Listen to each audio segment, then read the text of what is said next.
Let's see here. Silly Twitch thing, MP4. Wes, how's it going, man? What's up? I assume by the tone of your voice that we are live. Yeah, I don't like to give anybody the heads up. Any of my co-hosts, it's always a surprise. We're in the middle of conversations, and I just changed it to my tone of my voice, and I go, "Hey, kids!" Do my crusty imitation, and then you know that we're live. You know, I'm in a perpetual state of being in host mode anyway, so you can't catch me off guard, sir. Your poor wife. When you can't turn it off, you're like, it can be exhausting. Speaking of exhausting, our good friend Twitcher made this, I'm going to call it interesting introduction for I don't know what else to do with this, so I'm just going to play it now. Here it is. Brian, lion, Brian with tie on. Brian with tie on riding a lion of iron. Box quote from Ryan.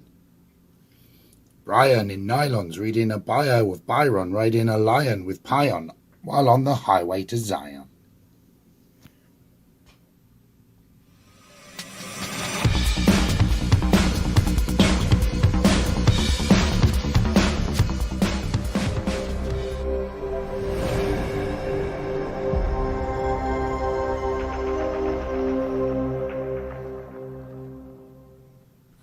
This is PSVR GamesCast Live, where we film live every single Monday, Wednesday, and Friday right here on PSVR Without Parole. My name is Brian Paul from this channel right here, called PSVR Without Parole, and this gentleman over here, far away from me, but ever close to my heart, it's Wes Dillon from Virtual Strangers.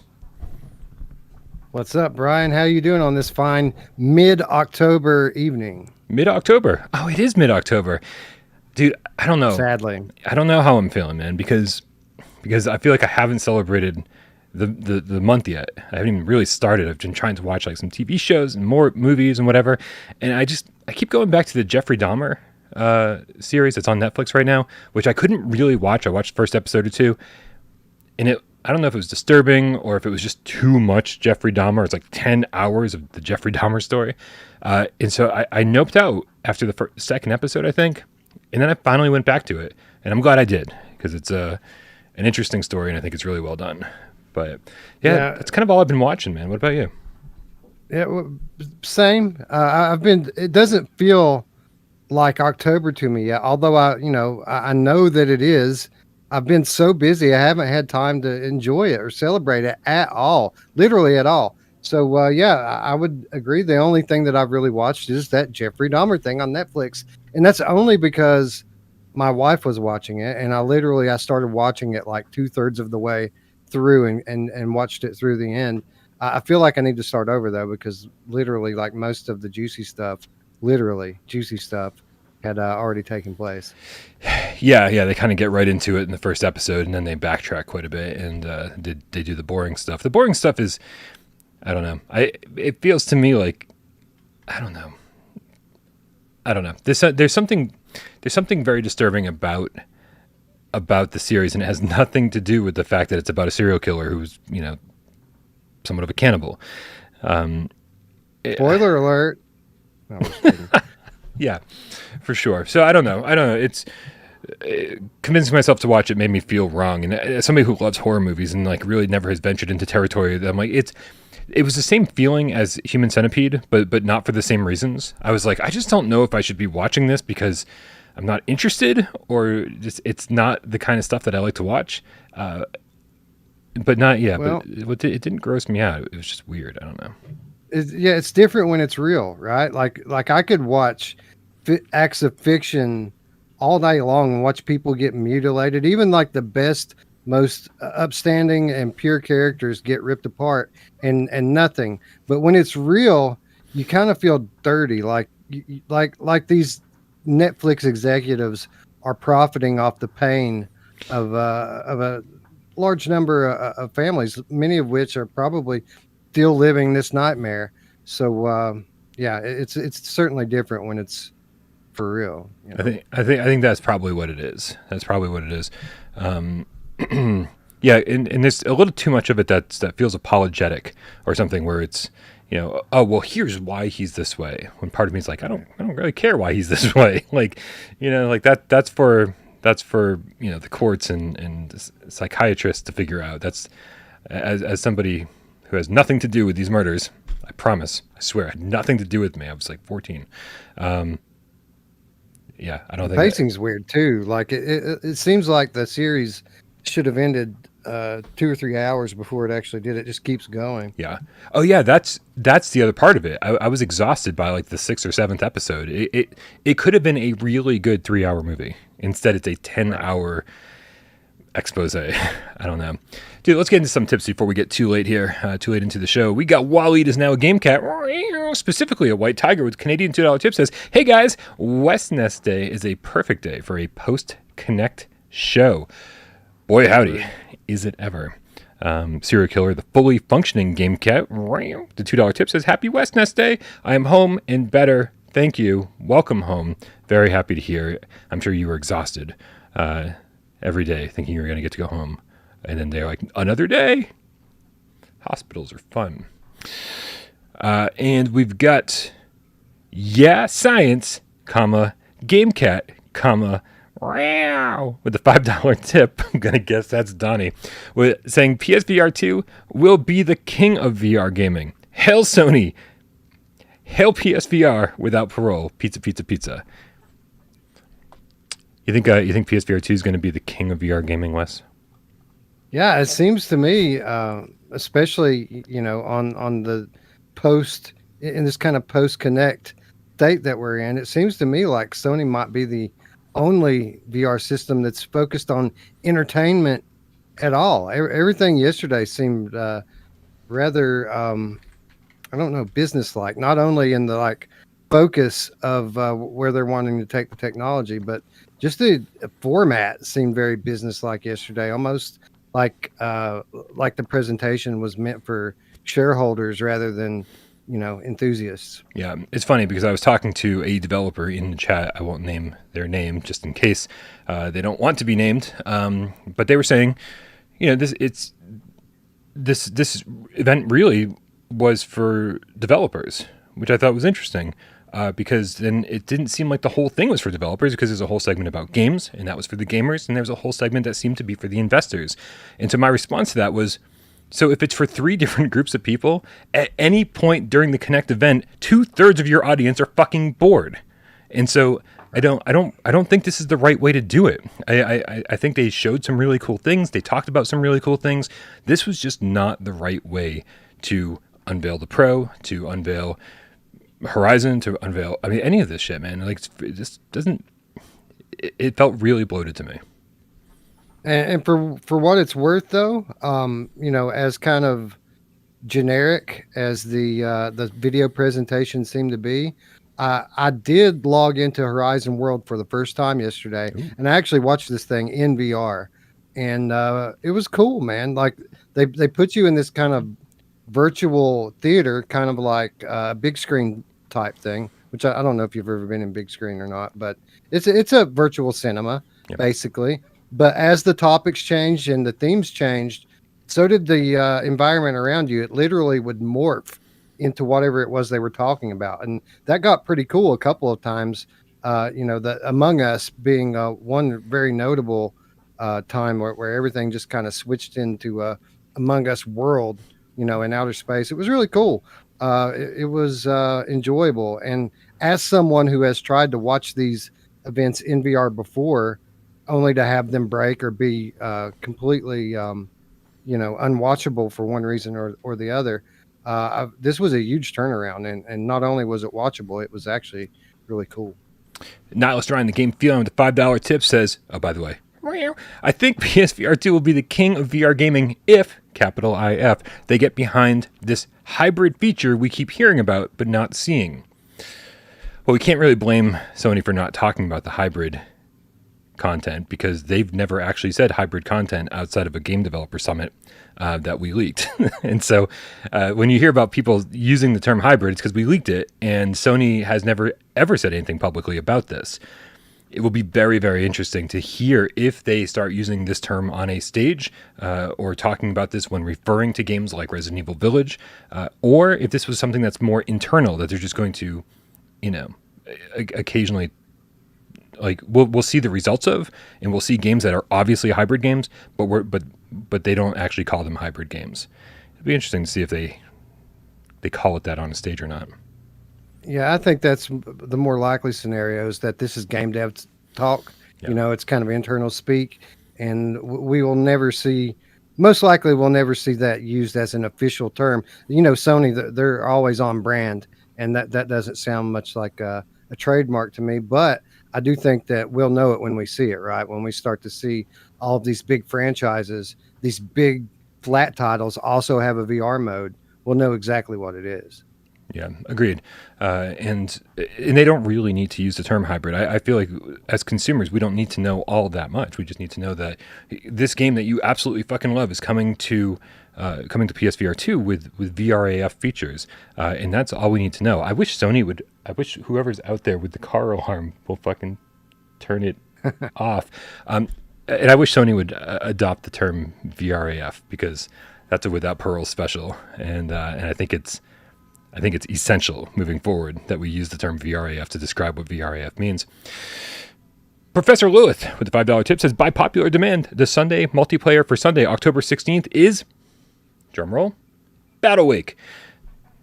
I mean, I got a cough instead of a drumroll. Really? That's popular demand? Really? It's never been the weekly game before, so now's your chance. I mean, I will say, like Battlewake, the multiplayer is a lot of fun, and it was very short lived. There weren't a lot of people playing Battlewake the week after launch. So if you've bought Battlewake and you've always wanted to experience what the multiplayer is like, fucking get in there, man. This Sunday, October 16th, 2 p.m. Eastern. Make sure you join our Discord to make it easier on Professor Lilith and everybody else who organizes these things. And thank you, Professor Lilith, so much for taking care of this week after week after week. A lot of games that would be sitting in our backlog unplayed now get played because of Professor Lilith. Doing God's work, Brian. That's right. Wes, we obviously broached the topic of yesterday's Connect event a little bit, but there's a lot more stuff happened than we've discussed. And I think one of the biggest things that happened during that event was we found out that Facebook had bought 3 studios, 3 VR studios that most people are probably familiar with. There was Twisted Pixel, Armature, and Camouflaj. I think the one that everybody here would be most familiar with would be Camouflaj because of Iron Man VR and Republic VR. Do you think any of these purchases, Wes, will affect PSVR 2 at all? Do you think that one's a bigger loss than the other ones? I consider Camouflaj probably to be the biggest loss, only because this is a developer who's already very prominent in the Sony ecosystem. There's been a lot of, or at least a bit of speculation that they might be working on a PSVR 2 title because, or even maybe be about to be picked up by Sony, because didn't they just open a new office in like Tokyo? Am I wrong about that? No, you're not wrong at all. They developed this strategy, which, according to Ryan Payton, isn't their idea, but they saw it and they were like, we could totally work like this, where basically game development would be happening 24/7, right? It's like the people in North America are making a game, and then you pass the build off to the people in Japan, and as they wake up, they've got this new build, and they get to work on that, and then they go to sleep and pass the build off to the US, and blah blah blah. So this game is being designed basically around the clock, so the team is expanding, and yeah, I don't know, man. I don't know. I've actually struggled with this a little bit, wondering if this is like a huge loss or not. I know a lot of people out there. I got a message from somebody recently saying Iron Man VR is one of the best PSVR games, so this really sucks. And I don't know if the best PSVR game is something that most people actually think of when they think of Iron Man VR. I think it had quite a few flaws, and a lot of them never got addressed. Well, I happen to be a fan. I thought Iron Man VR was very good and one of the better titles to release during the kind of latter stages of the PSVR life cycle. Is it a huge loss for Sony? No. If anything, we know that there are plenty of studios to go around. I don't think it's going to affect us usually in one way or the other. But I think it's a much bigger pickup for Meta than it is a loss for Sony. We'll say that this is a solid. All of these studios, to be honest, are solid pickups for the Meta stable, if you will. And I actually was just wondering the other day what Twisted Pixel might be up to. And literally within a week, here we are getting news that they've been picked up as well. I'm a big fan of Twisted Pixel. Which are they the ones who made? What's the game that you were trying to convince me to play on PCVR? Yes, they are the one that made Wilson's Heart. Wilson's Heart. And that's what bums me out about this, is because I was really hoping that, PSVR 2 would be the place where all of these PC games and Quest games and maybe games that just that were in development a little too early, before mass market adoption of PSVR 2, of VR in general.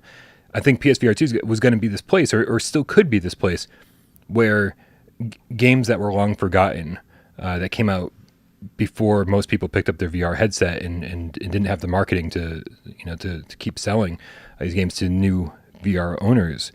It was a chance for all these developers to have a second chance. And so Wilson's Heart was one of those games I was like, oh, I bet they spent a lot of fucking money on this game. I bet that we'll get this on PSVR 2 and they'll make some fun. And at this point, I'm like, I don't think that's happening. Do you think we'll get an Iron Man VR remaster on PSVR 2? I wouldn't think so. I mean, I think it's just as likely, or even maybe a little more likely, that there would be a sequel, because I don't expect this Quest version of Iron Man to be a big jump forward in terms of like graphics and production values. I think it will be a little bit different, obviously, because of the control scheme, right? You'll have real VR controllers to use in the game, and I'm very interested in getting there and seeing what that actually means for the gameplay. But I don't think that this is any kind of indicator that we're going to get a remastered version. I did find it interesting, however, Brian, that when they were kind of wrapping up that segment during Connect, that they listed Sony as a partner in this venture, which might seem like a small thing in the context of this one release. But partnerships like this tend to take on a life of their own and extend into the future. So, that opens up obviously a door of possibilities with regard to future collaboration. What might we see come to the Sony catalog from the Oculus catalog now? Well, I mean, if we're going to talk about partnerships that we saw during this event, I think the one that we have to call out then is the Xbox partnership, where you can play Xbox games flat screen in your Quest headset. That's allowing Game Pass. Is it Game Pass that they're allowing? Is that what it is? I wasn't paying close attention, but the fact that there's an Xbox Oculus or Meta partnership, to me says, well, okay, well here comes stuff from Xbox over to Meta. When are we going to just be able to plug our Quest into our Xbox Series X and play VR games over there? I feel like that's the next logical step with that partnership. Yeah, and they kind of alluded to who knows what might happen a year from now. They literally said that during the segment. And this is something that we've been speculating, Roots and I have been speculating about for a couple of years now, just because it makes so much sense for Oculus Link as a feature to come to Xbox consoles. Because, not only is it a way for Oculus to sell PCVR games again, or PCVR quality games again through that console, but it's a ready-made way for Xbox to compete with Sony in VR without having to, shoulder the full burden of developing a brand new ecosystem. It's a win-win, and it makes too much sense. Hopefully, I'm very hopeful that this is something we actually see in the years to come. Me too. And Annoyingly Unknowable in the chat, it's a great name, it specifies these are cloud-based games, so we're not going to be able to play them. You can't even download them and play them. So depending on your internet connection, this may not be a great situation. I've always found PlayStation Now games to be almost there. but never quite exactly where I need them to be. Like for slow-paced adventure games, fine, but for any kind of shooting game, it's like fucking forget about it. Even a 1 second delay or a half second delay really affects how games feel.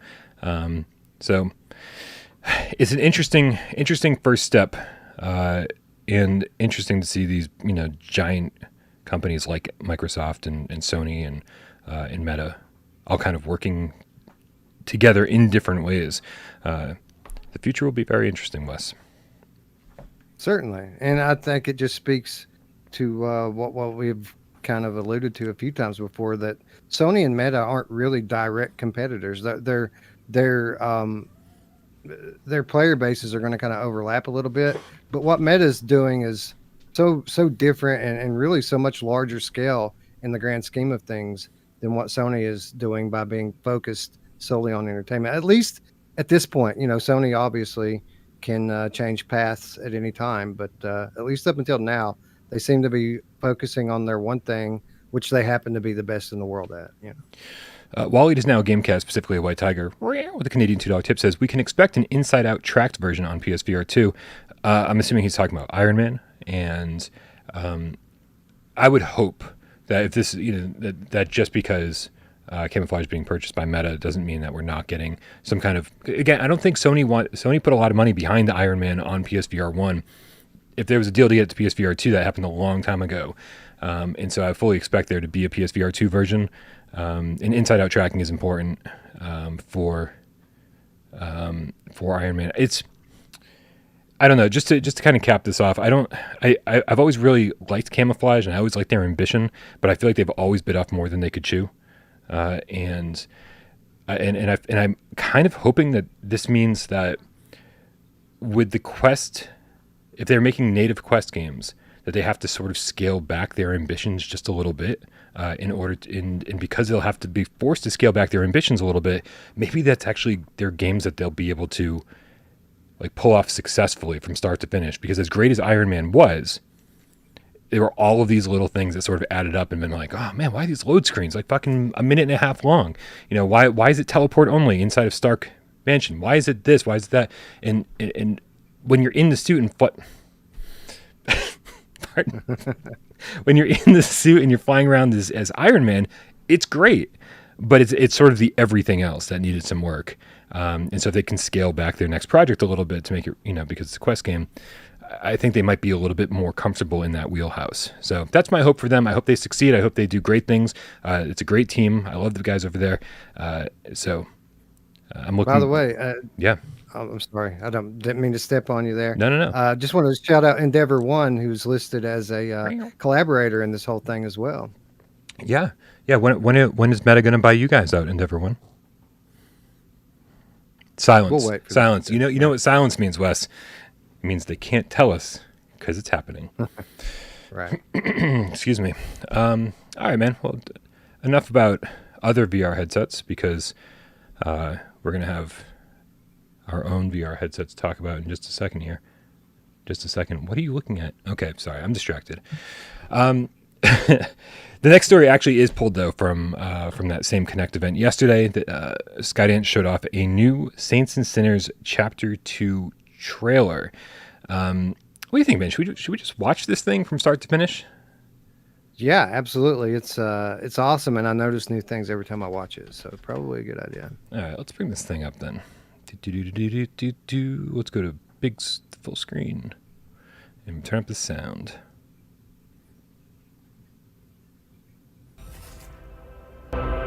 If I'd have known you were gonna cause this much trouble, but what's done, it cannot be undone.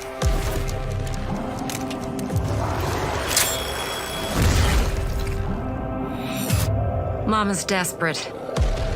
With the scale of what she's planning, no one will be spared. Good and evil no longer exist. There is only survival. Guess you ain't the only one who thrives on creating havoc. Derek's a psycho. That bomb suit he wears, I've seen bullets just bounce right off it.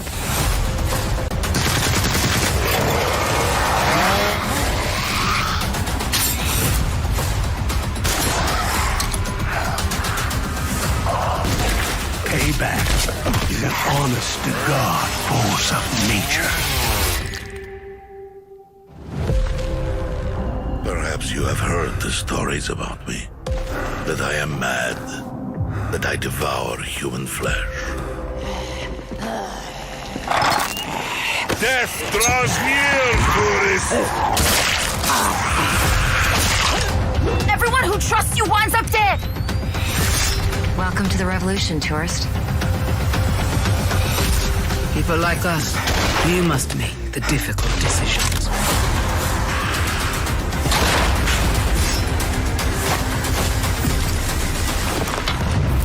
Are you sure you want to get caught in the middle of that mess, tourist?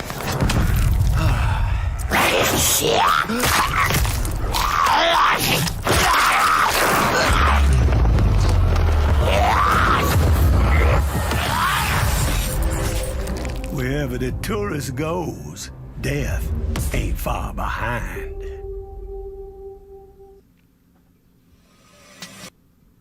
There we go. Nothing's ever smooth around here. Wes, there's kind of a lot to unpack there in that trailer. It's like 2 hours, 2 minutes and 20 seconds, and a lot of it was new footage. Some of it we'd seen before, and you know, because I feel like we get a new trailer for this. We were just hanging out in voice chat in Discord right before this, and I think it was Jay Meowie said, I think we get a new trailer for Saints and Sinners like every month or so. So it does have that feeling to it, been like, oh, we've seen this before. But there were some new things in there. Did anything jump out at you? Grenade launcher. Did I not see a grenade launcher? I'm pretty sure I did. I think you saw a grenade launcher. Yeah, taking out big. I think what's interesting about that is anything that causes like mass amounts of destruction, like a grenade launcher would. I can just picture walkers flying in every direction when they go off. It makes me wonder how much. Like, is this going to work the same way as Chapter 1, where the bells ring, and once the bells ring, you know, swarms of walkers come out. Are we going to be able to survive longer because of weapons like this once the bells ring? Yeah, I think that's kind of been the tone of each and every trailer, and each one even more than the last, is that it looks like the game, at least at times, is going to be a bit more action-oriented. It's going to put you in some hairy situations, so to speak, and that seems to be okay because they seem to be equipping you with what you need to survive these situations. So, yeah, I think it's a welcome change, actually. Was a little confused, though. One of the cool things, I'm pretty sure this was brand new for this trailer. They show you putting on gloves near the end, right? And earlier in the trailer, you see your character wearing those gloves and punching zombies in the face. Like, so you have just, I mean, I don't know if they have special powers or if they're just protective and you're able to do it, or what. Maybe there's like some steel tips or something. I have no fucking idea why you need gloves to punch zombies in the face, but I think that's what they're implying here. And then they also show you climbing up the side of the building, a side of a building at the end of the trailer, and literally like grabbing a walker and like throwing it off the ledge. Yeah, you grab its head like it's a bowling ball, stick your thumb through its eye socket and throw it. I thought that was really cool. Did it look scripted to you? That's what I'm concerned about. Yeah, it looked like at least it might have been partially scripted, or it could be the whole thing. And this is something we've seen sprinkled throughout these trailers, is that they seem to be focusing on some of these scripted events, which, you know, I think it's cool. I think this adds to the experience, adds to the polish level. For me, it's a storytelling device, and really makes it more of a cinematic experience. As long as there's plenty of gameplay in between these sequences, I have no problem with it at all. I'm very curious about this because one of the things, it was always interesting in Saints and Sinners Chapter 1 where you just grab a ledge and climb up and kind of like pull yourself up to the next area, and then there were a couple places where you could only get to by climbing, but it was sparingly used, like very sparingly used. And I was always curious, like, why they didn't give us more things to climb or more places to climb optionally, and maybe find some hidden places or whatever. And then they show us putting on these gloves and climb up the side of a building, and like, is that something we'll be doing more of in this, whether it be, scripted or not scripted? I really hope it's the case, because I think climbing in VR is just one of those things that feels really good. Every game I've ever played with climbing, I'm like, oh, this is great. I'm so happy there's climbing. So I just hope there's more of it. It makes the experience VR AF, right? Sure does. There's also a scene where the dude just grabs the railing and just vaults over the balcony. And I don't remember being able to do that in the first game.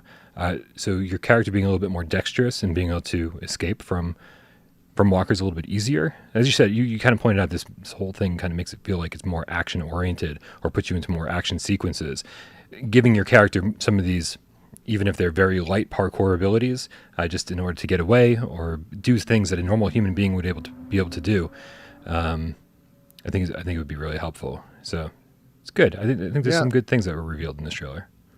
Yeah, and another thing that I noticed, and it's something, people, I've heard some criticism.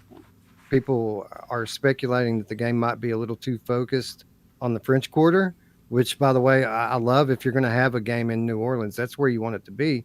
You want it to be on Bourbon Street, which, by the way, there are clues out there on the Skydance website, or they have a dedicated website for it that shows a street map and a few other things that kind of lend you a little bit better idea of what you're going to be doing and where you're going to be doing it at.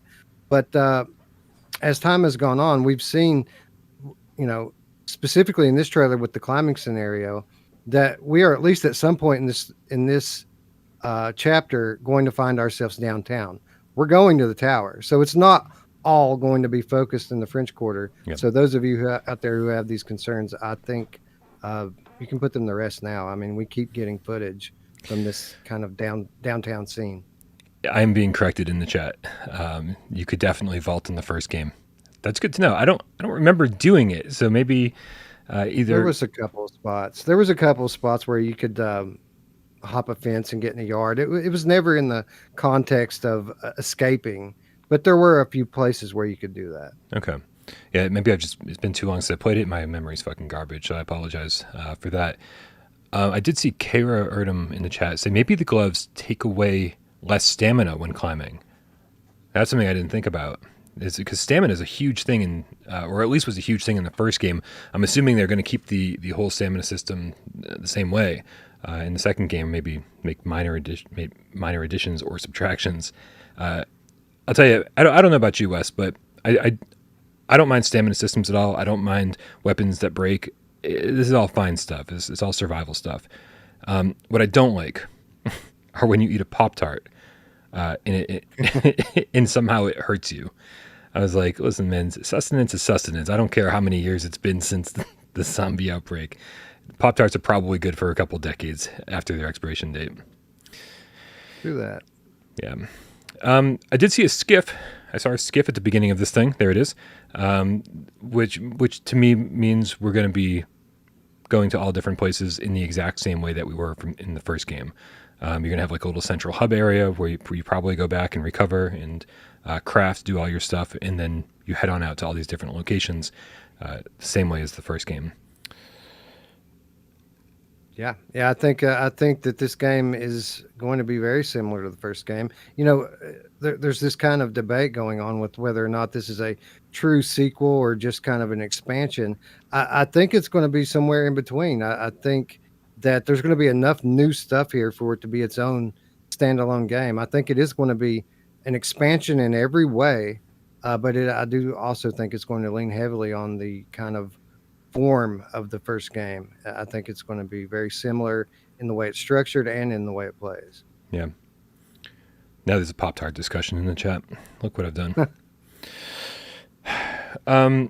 No PSVR 1 release date. No anything release date other than Quest. Right. Which is what, December 1st? I think yeah, I think that's correct. Yeah, the beginning of December, and which is interesting because the first time around it hit PC first, which it still could. I mean, technically, although that is not the assumption. The assumption is it's coming to Quest first, and that really makes me wonder if we're going to get this on any other platform this year. Yeah, things have been strangely quiet. And dude, in that whole do not open announcement earlier this week regarding the PSVR 1 version of that game simply no longer existing, doesn't give me a whole lot of hope for Saints and Sinners on PSVR 1. When I say that, I mean, like, if it's not going to make it out this year on PSVR 1, then I mean every single day that goes every single day that passes, your audience for the PSVR 1 version shrinks and shrinks and shrinks and shrinks, especially with PSVR 2. So who's going to buy PSVR 2 and then buy this on PSVR 1, right? There's still probably a few lingering people who will have a PSVR 1 and are not ready to upgrade, people who haven't bought a PlayStation 5 yet. I totally understand there's a lot of people out there like that, and will probably take a year or two, if maybe not longer, to get their PSVR 2. But still, that number is small. Yeah, and a lot of those players have quests. Also true. Although I'm sure you played Saints and Sinners Chapter 1 on Quest, and I wouldn't recommend it. Would not recommend it. That is, it works, but it's rough, man. It's rough. I was surprised that it worked as well as it did, but man, you're dealing with some of the dumbest AI on the face of the planet on the Quest. And that we're talking about dumb zombies, right? Like, zombies are not fucking smart to begin with, but they are really dumb on the Quest. And so when it's that noticeable, something's up. Did you try it on Quest 2 or on the original? Quest 2. I don't think it didn't come out on Quest 1, did it? Did it? I don't know. I thought it did, but maybe I'm wrong. I don't remember. But yeah, Quest 2. I only bought a Quest 2 because that was the only way I could play the Aftershocks DLC early. I see. And speaking of which, man, I did see the blacklight from the Aftershocks DLC in the trailer for Chapter 2 here. So there were some really strange things in Aftershocks, like some really obtuse puzzles that used the blacklight. And if they found a way to integrate that better into this full-fledged sequel or this full-fledged new game, I think that's really cool, just to be able to pull it out randomly and kind of like find some hidden areas or give you some puzzles that are hidden in plain sight kind of thing. I think it's a really cool mechanic that they added, and so I can't wait to see how they add it to this game. Yeah, some Killing Floor Incursion vibes with that one. I think that it's likely. Again, most great sequels expand in every way, and I think that's a cool feature that got added late into the cycle of the first game that really will probably see its potential in the sequel. Tiffany from Skydance is in the chat. She said, yes, it came out on Quest 1. My apologies to the Quest 1 gamers who played it over there. All right.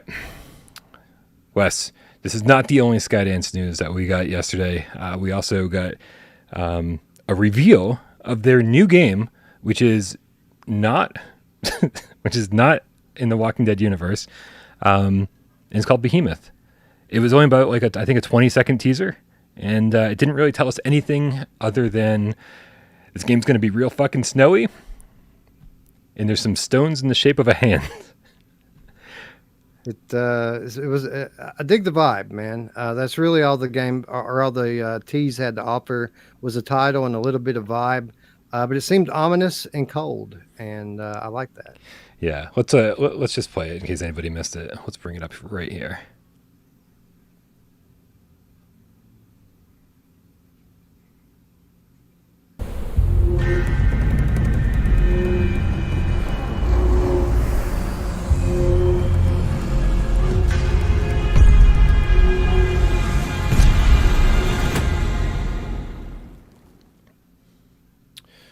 And that was it.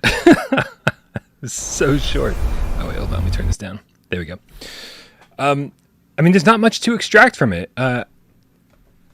The only reason I would ever be excited for this, because of what they've shown, is because it's a Skydance game. And Skydance so far has proven that they know how to make good games and that they can make, and their games are generally VRAF. That's being excited for this for any other reason, I think it would be crazy.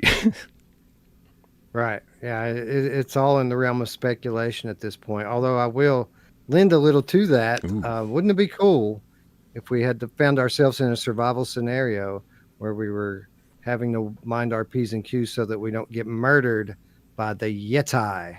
Ooh, the Yeti. The Yeti. Yeah. So a couple different things, right? I was in voice chat before the show. Our good friend Rypop threw out the thought that, it seems a little God of War because of the setting.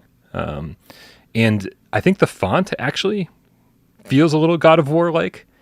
But I was a little bit more on the side of this, to me, or I guess I'm just hoping, right? Desperately hoping every single time we talk about Shadow of the Colossus, anytime that game comes up, or we talk about games that we want in VR, that's something that people say immediately. Shadow of the Colossus, because the sense of scale in VR is incredible. And so if you're just like this little dude, normal 5 to 10 feet tall, that's normal dude. 5 or 6 feet tall person running around, and you just get these massive, towering behemoths over you, or colossi. And in order to defeat them, you have to climb them and find different ways to take them down. I mean, it's a great concept for a game, and I'm actually kind of shocked that we haven't seen a VR version of it yet, unless there has been. I'm just forgetting. No, there hasn't been a VR clone of this concept yet, which is amazing because indie VR devs seem to have a knack for picking the best of what flat games do and making the kind of a watered down VR version. I do have vague flashes in my mind of climbing like moving structures. Did To the Top do something like this where there's like a moving robot? Yeah. Yeah, that was really cool, and a really cool feeling. I got to imagine if you were to incorporate some kind of battle sequence into the climbing, it's only going to make it, give you that much more vertigo, Yeah, I'm just scrolling through the chat real quick. Yeah, I'm really hoping that's what this is. I mean, obviously, it could be just about anything. They gave us almost nothing to work with here, but I'm hoping people in the chat will have something to some kind of speculation, seeing what other people think it could be. Matthew Longo says Shadow of the Colossus clones are always bad. I'm trying to think of Shadow of the Colossus clones that, I mean, even bad ones. I can't. Maybe my brain just shut down. Zombie 5150 in the chat says Kona, and because of the snow, I'm assuming. It gave me some vibes of an Oculus exclusive called Edge of Nowhere, which subsequently came from Insomniac Games, right. Which was a game that took place in a frozen wilderness for the most part. It was a climbing-based game, and there were massive behemoth-like bosses in the game. Although you weren't climbing the bosses themselves, you were climbing often crumbling pieces of ice as you were trying not to get hit by the massive bosses. But a lot of those very same ingredients were present in that game, which happens to be one of the best VR games I've ever played. It's absolutely great. Go Green and Game On says, I wonder if people will puke in a Shadow of the Colossus VR game. That's like my hope, man. It's so weird when people say, oh man, this would make me puke, because they showed off a first person mod for the Spider-Man PS4 game or PS5 game recently. And I was just like, oh man, this would be perfect in VR. And all the comments were like, oh, that would make me puke in VR. That would make anyone puke in VR. It doesn't matter how strong your VR legs. I just want that, man. I just want like anything that would make me want to puke because of the insane level of the insane locomotion and being thrown all over the place. Because developers have been so scared to make people feel even remotely sick. It means we haven't seen a good number of the games that we want to see. I don't want people to get sick. That's for sure. But whenever somebody says, "Oh, this would make me sick," I go, "That's something I want to try." Absolutely. I play VR because I want to feel things while I'm gaming. Yeah. And it seems like as time has gone on, not only have I, gotten more used to the technology, the games seem to have been nerfed more and more as the crowd has become more and more mainstream. So yeah, anything that people are typically complaining about VR sickness, typically turns out to be a fun experience for guys like me. Well, speaking of VR and how we play VR to feel something, once upon a time, Wes, there was no VR. And back in those days, we played a lot of flat screen games, and you and we played a lot of flat screen horror games. And so picking up where we left off last week we talked to you guys ad nauseum about some horror movies that we may or may not have loved. We did. We loved them. We realized very quickly that we didn't have time to talk about the flat screen games that we want to talk about or the VR games that we want to talk about to celebrate the spooky season. And so I think it's maybe time to talk about some of these flat screen horror games that we've loved over the years. Now, Wes, you actually kind of revealed something to me earlier about like sort of a hiatus you took from gaming a little bit, right? And so what is this gap that you have in your video game knowledge? Literally, like I was a heavy gamer as a child. You know, I was a Nintendo kid, 8-bit Nintendo, 16-bit Nintendo, 64 to some extent. I was heavy into gaming during PS1, but after PS1, my interest kind of started to wane. I played a little bit during PS2 era, and then it seems right around the time like Xbox 360 came out, I kind of stopped caring and stopped playing so much. You know, during those years, I had kind of reverted back to playing the old 8 and 16-bit classics that I grew up on. And really, it was PlayStation VR is what brought me back into gaming. So there is a big gap there where, you know, I often hear you and AJ and you know, Dave at times talking about these games that I just completely missed out on that I didn't play because I just wasn't gaming during that period. Right on. So going back to the very beginning, I was trying to figure this out as I was creating a list of games to talk about today. And I was trying to figure out what really got me into horror, what really got me into horror games, that whole thing. And I'm pretty sure I've got this right, that it goes all the way back to the original Maniac Mansion on the Commodore 64, which as a 7-year-old, I still didn't like humor. Like I was like, that wasn't something that happened later in life where I was like, oh, I just don't like things that are funny, which is really strange that I love Lucasfilm and LucasArts adventure games so much because they all, for the most part, had a humorous tone to them. But so as a kid, I didn't even like really understand that the game was trying to be funny.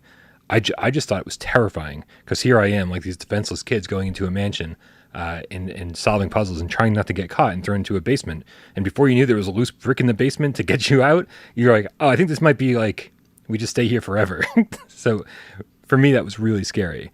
And then like fast forward just a little bit and it was Alone in the Dark, the very original one on PC, where it didn't run terribly well on my dad's PC. You know, pushing polygons around the screen for the very first time on pre-rendered backgrounds.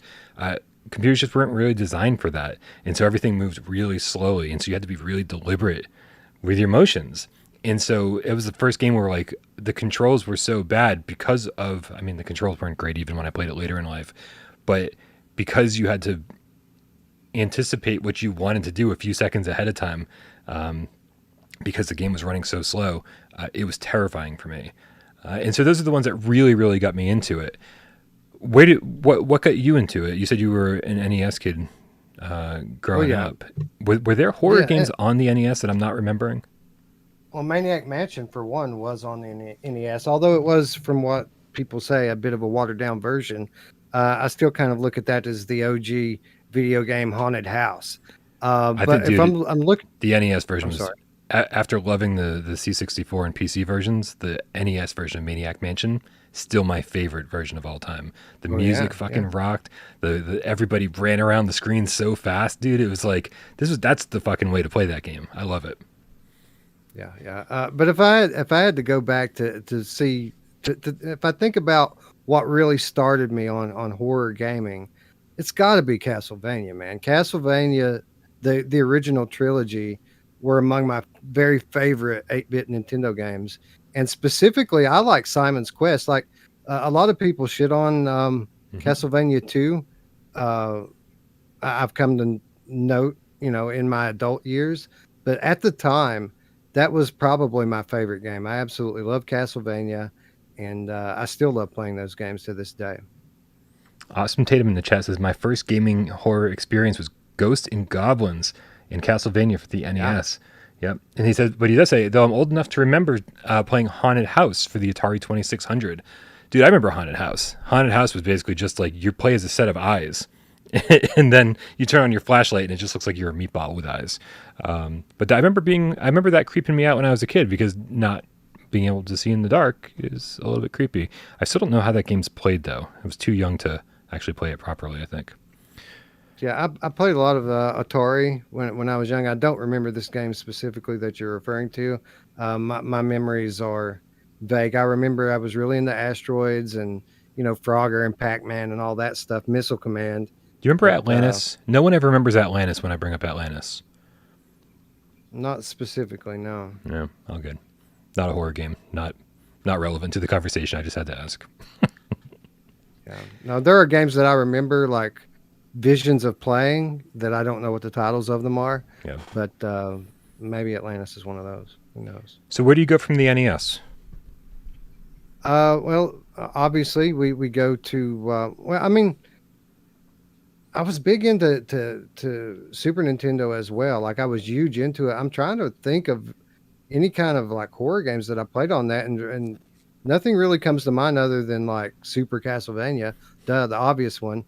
But I'm thinking about other stuff I played around that time. I remember really liking Splatterhouse, which I think was is that TurboGrafx 16 or Yep. It was on one of those other console systems. The first one only came in the States, at least, maybe everywhere. The first one only came to TurboGrafx 16. Yeah. And then 2 and 3 were Genesis games. That pops out to me. The original Shadowgate on 8-bit Nintendo, which isn't technically a horror game, certainly had a lot of horror elements to it. Is a dungeon crawler, one of the OG, or the OG dungeon crawler game, really. Well, and was it ICOM? Who made that game? Because they also made Uninvited. Or Zojoy. They made the same team made Uninvited, didn't they? And it was and that was like a horror take on the Shadowgate formula. Yeah, I don't remember. Yeah. I don't remember at all. My memory is fried. Oh, I'm with you, man. Absolutely. A bunch of good people and a bunch of people in the chat with good recommendations. We got Kramer 3K saying Alien Trilogy on PS1, which is absolutely a great game. For a pretty standard first-person shooter, that is absolutely terrifying. We got AJ in the chat saying Zombies Ate My Neighbors on that's a Super Nintendo and Genesis classic, which isn't really a horror game, right? I mean, it is because you're being chased around by like dudes with chainsaws and stuff. But it doesn't have it's I wouldn't say it's a scary game, but it's certainly like Castlevania, got the horror elements in there.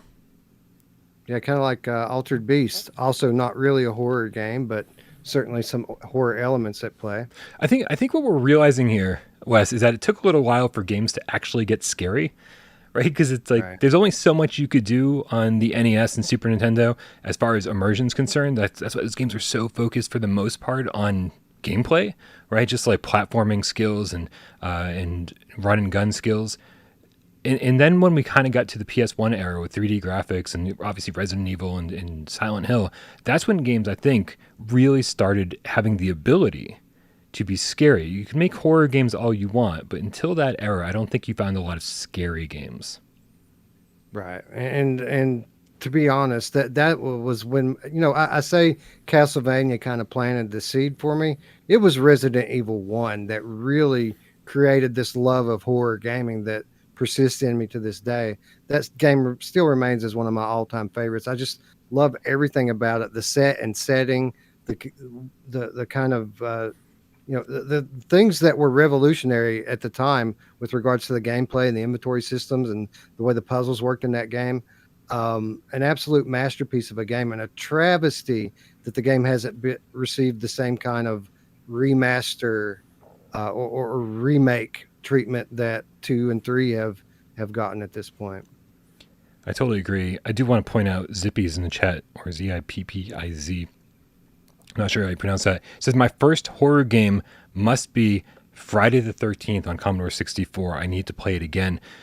Wes, you don't even know, man. You don't even know. I just realized after reading that comment that I'm totally wrong because that game scared the crap out of me on the C64. And I look back on it, and obviously played it as a kid. I look back on it recently, just watched a video in the last couple of weeks of it, and I'm like, oh, hey, this is, I can see how this is scary. But it's that game. It's what was the Beyond the Forbidden Forest or something like that? There were some actually really scary games on the C64. So I do take back what I said, because, I mean, at least as a kid, I was really scared. So thanks for reminding me of that, Zippies. Good stuff. I didn't have a Commodore. My uncle had one. He lived in Detroit, many hours away from me. We would visit them once a year when I was growing up, typically around Christmas. And one of the games that I remember playing on Commodore 64 back then was Friday the 13th, which, by the way, I think also deserves an honorable mention on the NES, although it was a completely different game than the Commodore version. I think they both deserve recognition. Agreed. And as terrible as it is, the Nightmare on Elm Street game on NES, I really enjoyed too. But kind of getting into the era of stuff that I thought was, really, really immersive and actually was able to really scare me as a more of a grown up person. Because I think it's easier to scare kids. So looking back on those games that scared me when I was 6 or 7, I don't think it would scare too many adults even at the time. But I don't know. Maybe I should ask my dad and my brother, who are a little bit older. My dad is slightly older than my brother, which is maybe a story for a different time. Also might be the dumbest set of words I've ever said together in my life. Dude, I think the PlayStation 2 might have been the greatest time for horror games ever. I'm just going to rattle these off a little bit, because a lot of them work for the same reason. All the Fatal Frame games, just terrifying. Just because it's, again, you feel very, very defenseless. All you have in those games is a camera, which acts as a weapon, take pictures and gradually take down the ghosts, the spirits, whatever. And it's the same kind of feeling in Haunting Ground, the same kind of feeling in Rule of Rose, the same kind of feeling in Clock Tower 3.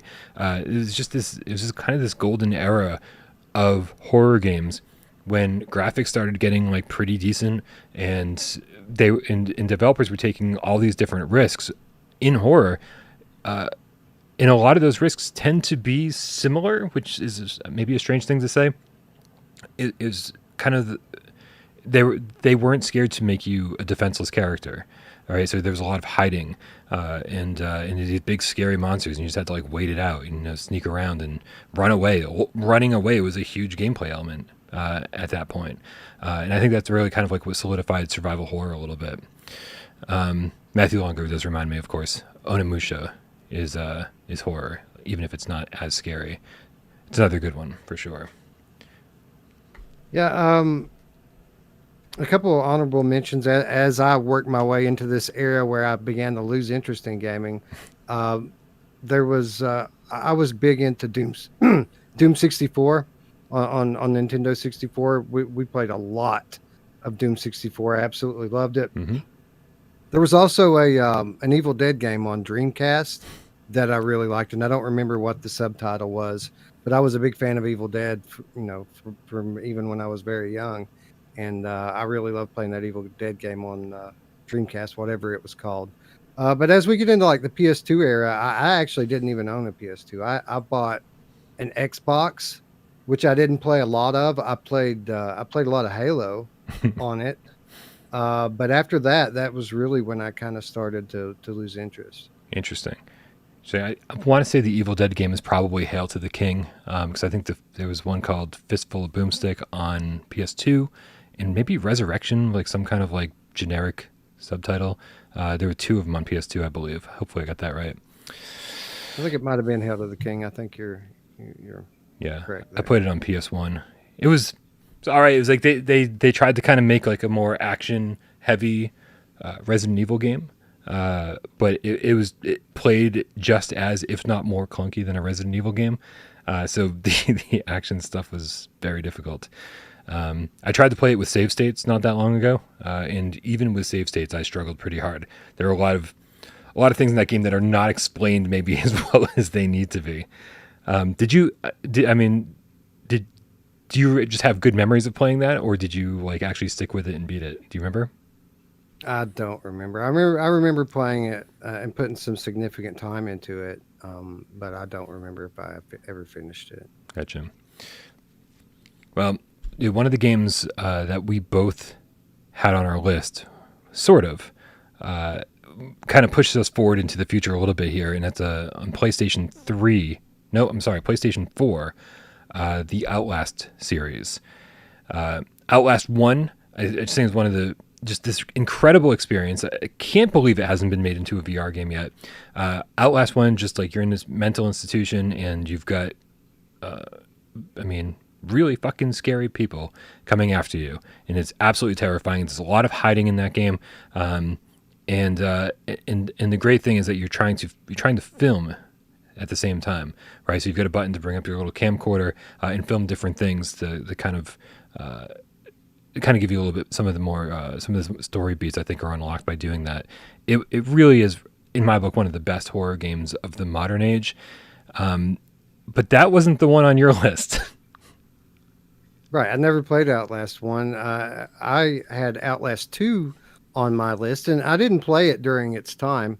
I played it maybe 2 years ago in VR, actually, using a tool on Steam called Helix Vision that injects 3D into it. So you can play it on a giant theater screen, which takes up your entire field of view in 3D. And I thought it was really cool, man. I picked 2 over 1 because of the story. You know, while a lot of the gameplay mechanics are the same as the first game, it's a completely different, unrelated story where you kind of the game starts with, I think it was a plane crash, and you end up finding yourself stranded in this place, which is kind of this village that's occupied by cult members, pretty much. The big bad in the game is kind of this, kind of this cult leader, and the people who inhabit the village are these kind of mindless followers.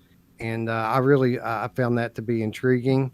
Again, some kind of real life elements in my horror game. I always love that. And it really, it's one of a few games that actually scare me when I was playing it. And that's saying something because, in essence, it is a flat game. We were talking about this right before the show, and I need to look it up because I really need to find out if what I'm saying is accurate. The game came out April 24th, 2017. I knew it. I knew it was really close to the launch of PSVR 1 because what happened is I was so down to play every horror game that came out, and then PSVR came out, and what happened is all these flat screen games gradually started losing interest to me. And so I was still buying them and starting them, and then within an hour or two going, this would be great in VR. And back then, right, PSVR had only been out for a few months. Back then, after playing Resident Evil 7, we were like under the impression that really bringing any game into VR was possible and probably not a ton of work, which turned out to be extremely not true. And so Outlast 2, I started playing. I was about an hour, maybe 2 hours into it. And all I kept thinking was this would be so much better in VR. This would be so much better in VR. And VR games kept pulling me away from Outlast. And so I've never seen more than the first hour and a half, 2 hours of Outlast 2. And honestly, I'd heard a lot of things that turned me off from it. People saying that it wasn't nearly as good as the first one. But I know you haven't played the first one, but the fact that like you're not comparing it to the first one, it kind of makes me want to go and play it, enjoy it as its own thing. So maybe one of these days I'll finally check it out. If we don't get an Outlast, I'm going to even say trilogy in VR. Because not only do we have Outlast 1, we also have the Whistleblower DLC, we have the second one, and then what's the new multiplayer one that they announced? The Outlast Trials, yeah. I think it's called. I feel like have they just not given us a lot of information on that? Because why do I still not know really what it is? Yeah, I don't. It could be that, or it could just be that we don't pay that much attention to flat games. Maybe that's what it is. I keep hoping every time that it pops up somewhere, like in some in some big game show, I keep hoping that they're going to announce it'll have VR support. But I know this is a much shorter conversation than our movie one, and we knew it was going to be because I personally don't have it in me for a 2.5 hour show today, Wes. But this was kind of a good overview of our history with flat screen horror games. Unless you have other games to add before we call it quits. I think it would be tragic if we did make our way out of this without mentioning PT. I don't know if you ever had a chance to play PT. Yeah. I didn't play it originally. Again, this happened during my lapse from gaming, which is regrettable because I did end up playing what most people consider to be a faithful remake called Unreal PT, which some developer remade it in Unreal Engine, and interestingly, it is playable in VR, which is how I experienced it, and I absolutely loved it. I remember playing Silent Hill back in the day and thinking it was cool, but I'm not like one of these Silent Hill fanatics like you see on YouTube every day, as we wait for the big Hideo Kojima reveal that everyone seems to think is coming.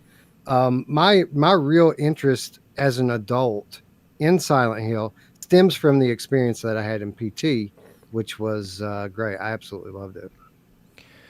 PT is probably one of the saddest stories in gaming, I think, because it really was a game director that we hold in high esteem, getting his hands on a franchise that I hold in high esteem. Like Metal Gear was sort of, I'd fallen out of Metal Gear. I loved Metal Gear Solid 1, 2, and then I tried to play Snake Eater, and that's sort of where I fell off. And I know that I missed out on a great gaming experience. But I still do love Kojima, and even played like the Game Boy Advance games, Boktai 1 and 2. So yeah, seeing, and also just like I'd fallen away from Metal Gear, Silent Hill games had sort of just been not as good as they should have been for a long time. Starting with the PlayStation 3 Homecoming, which is okay. I don't think it's as bad as people say. But then Downpour is just fucking terrible. So it was really kind of nice to say, okay, we're going to take the Silent Hill franchise seriously, and give it to somebody who has been really, prolific in gaming. Somebody we know is going to take this seriously. It's not just some B team making a game. It was exciting, and I don't think anything about it was more exciting than the fact that the PT downloadable demo trailer teaser thing that we got was just so incredible, right? And it just showed that Hideo Kojima knows what he's doing when it comes to horror. I've never quite played anything like it, and I just hope that this story isn't over, because it would be one of gaming's biggest tragedies if we never got Silent Hills or PT or whatever Kojima had up his sleeve for a horror game. It would be nice to see what he had, even if it wasn't connected to Silent Hill, right? He could certainly just say, this isn't a Silent Hills game. This is its new thing. This is the horror game I've always wanted to make, and I've removed the Silent Hill element from it. That would be totally fine with me. Absolutely. And for what it's worth, I think it's, it hasn't been announced yet, but there's obviously multiple Silent Hill projects in the works right now. Right. One of them coming from Bloober Team and another one coming from some Japanese studio.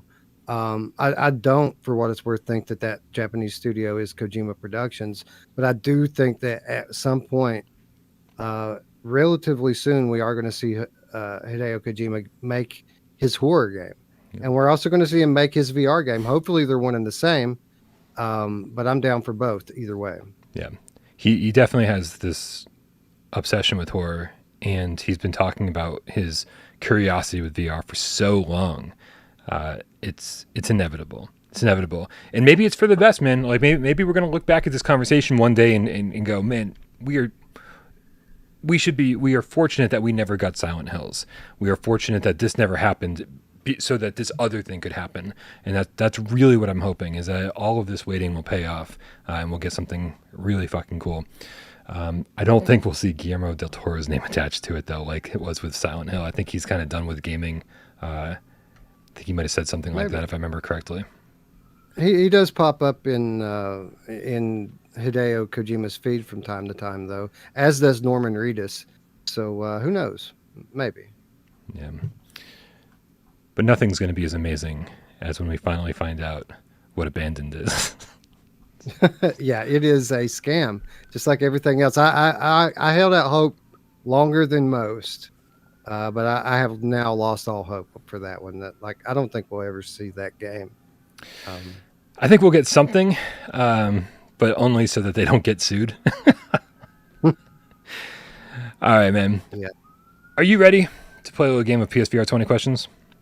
Sure. Let's do it. All right, man. I'm going to put 6 minutes up on the clock up on the counter, the way that Jeremy likes it. And I've picked out a game. That means it's up to you. Sorry, sirens on my end. And all the cats out there to figure out what game it is I'm thinking of with 20 yes or no questions. It's around here somewhere, man, I swear. Where's the clock? Where's the clock? The clock's never where I need it. On your mark. Get Des. Go. Is it a horror game? No. It's not a horror game. Is it a good game? Yeah, it's frequently enjoyable. Frequently enjoyable. Frequently enjoyable. Is it a compilation? It's not a compilation. Frequently enjoyable means it may not be a great game, but it can be fun. It can be fun at times. Okay. Does it use move controllers? Yes, it does. Is it a first-person game? It is. That's 5. So it's a decent first-person game that uses move controllers. Is it primarily a shooter? No. Puzzle game? No. It may have a puzzle or two, but not considered a puzzle game. Also, Jamie, I was mad at me right now. He's always mad that I give too much information in my answers. So first-person game with moves. It's not a shooter or a puzzle game, although you may encounter a puzzle here and there. Is it from a known IP? Yeah. Has this developer made other PSVR games? They have. Okay, so known developer, first person with move controllers. Not primarily a shooter, maybe some puzzles. What kind of genre is it? Is it a sci-fi game? I wouldn't call it sci-fi. No. That's 10, by the way. Okay. Man. So, I mean, what kind of game could it be? I mean, if there's some puzzles, I mean, shit. All right, time to lean on the chat. Doctor Who is a puzzle game, so it can't be that. Would you call it a survival game? No. Shit. From a known franchise. This is from a known IP. Is the IP known outside of gaming? No. So this is from a known gaming IP.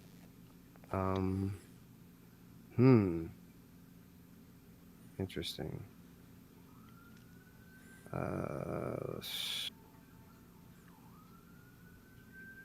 Yeah. Does the game support DualShock? Let me just double check, but I'm going to say no. Okay. So. No DualShock. Wow, lots of sirens over here. Sorry. Well, I would think Apex. Well, I consider archery games to be shooters. Would you agree with that statement? I would. Yeah, shooter does not mean exclusively guns. Is it a stealth game? Nope. No. Pretty sure Windlands supported DualShock, so it can't be Windlands. Windlands actually launched only with DualShock support, and they added move support later. All right. Just very convoluted controls. Is it a stealth game? You already asked if it was stealth. Did I ask if it was a stealth game? You said no. I said no. Yeah. The Rockstar Detective game. Does this franchise have? Well, no, I don't want to waste a question on that. It's most likely a flat game. How much time do I have, Brian? You have 1 minute and 50 seconds, and you have 6 more questions. 5 questions and a guess.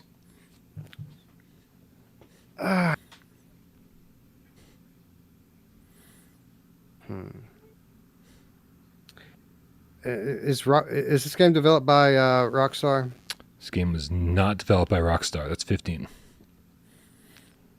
Okay.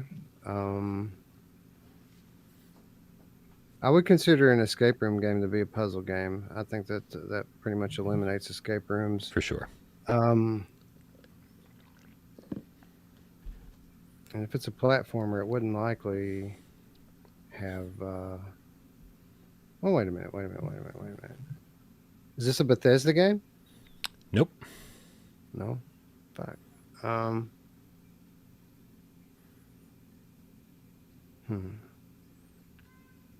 It's from a gaming IP. It couldn't be Tarzan.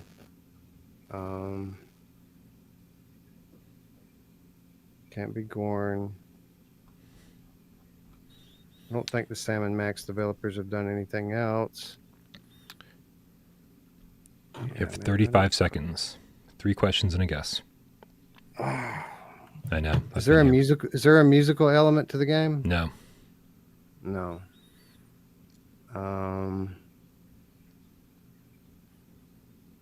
It's not a compilation. It can't be Dreams. Shit, man. Is it a platformer? No. So it can't be Moss. How many questions I have left? You have 1 question and a guess, and you're out of time. I'm going to give you a few more seconds. Use them up. Is it Shadow Legend? It is not Shadow Legend. In fact, this is one of the newest PSVR games we have from VR Kiwi. It's Cave Digger 2.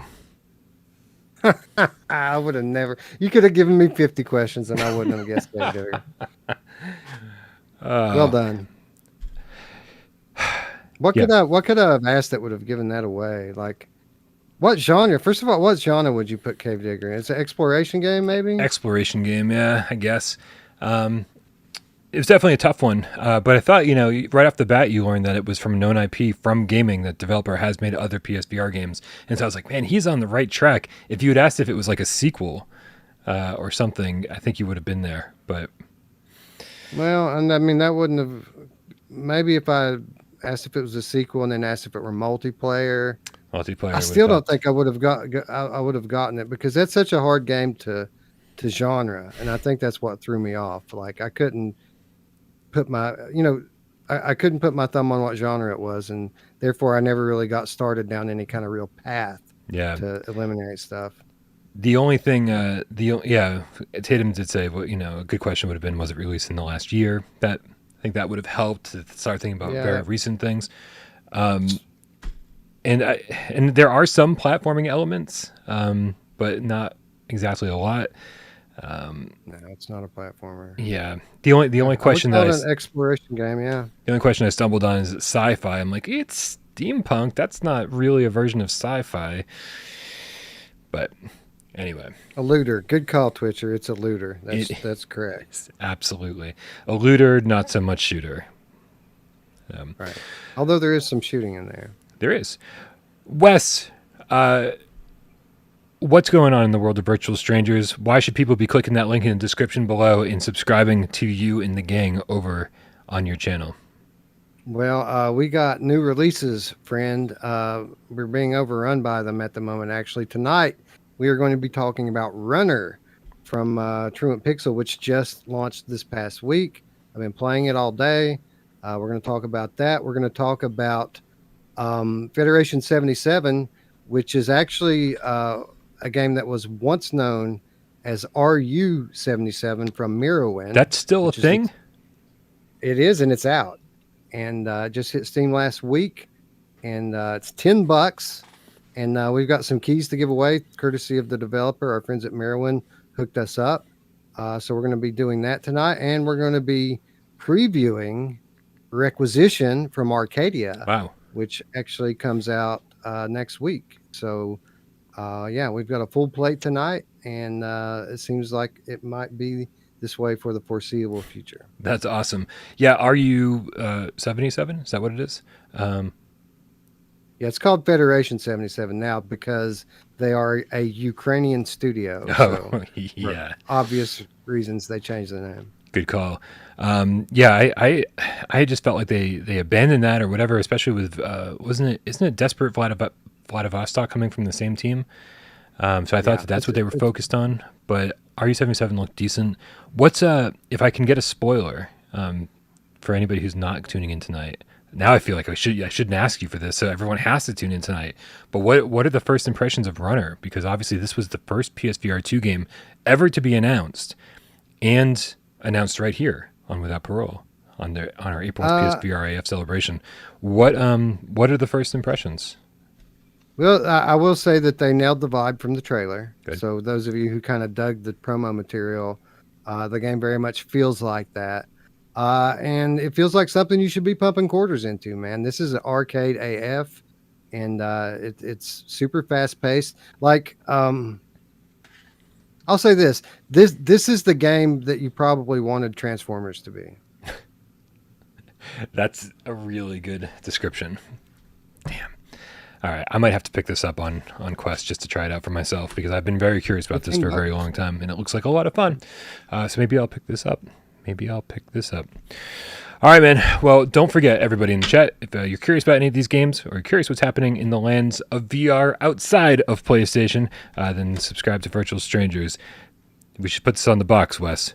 The only other VR channel I watch. And yes, that includes PSVR Underground. Suck it, AJ.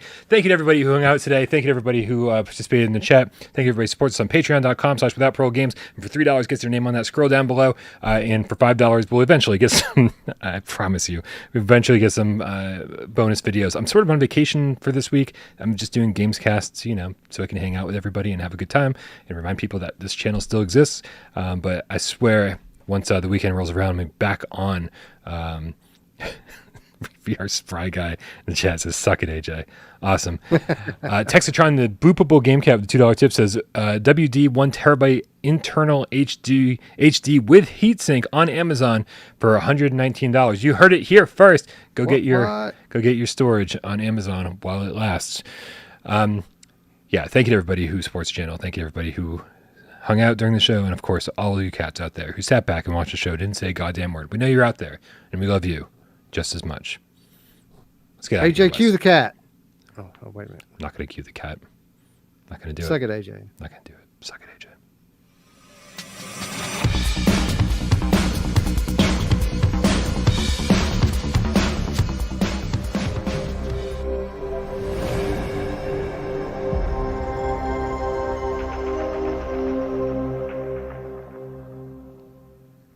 Hey, Wes, because we didn't cue the cat and because we don't have anything else to mention, we're just hours away from the 6th anniversary of PSVR 1 launching. Do you think Sony's going to do anything at all? I think that we are going to get an amazing blog post. I think a blog post is exactly what we'll get. Everyone's like, oh, well, it's obviously too late to announce like a showcase for the 13th. Which I agree with, but they could use the 13th to announce a PSVR 2 showcase or PSVR 2 state of play or something, right? Like to say, hey, in celebration of the past 6 years of PSVR 1, we'd like to look forward to the future. And so please stay tuned next week on this date, this time, we'll have a PSVR 2 state of play. And I really hope they use this anniversary as a springboard to be able to announce something like that. I'm asking too much. I hope so too.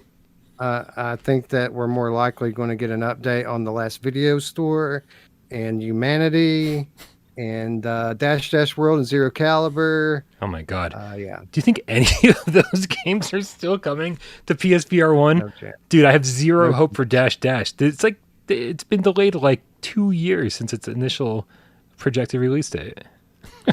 Yeah. PSVR that 2, man, studio's all the kinda- way at this point. Yeah, I agree. We're already in the next gen, even if Sony hasn't caught up to us yet. Yeah, that's true. All right, man. Well, I can't wait to wake up tomorrow with all you cats and see what Sony has or has not said. Good night, everybody. Good night, Wes. Happy birthday. Happy birthday.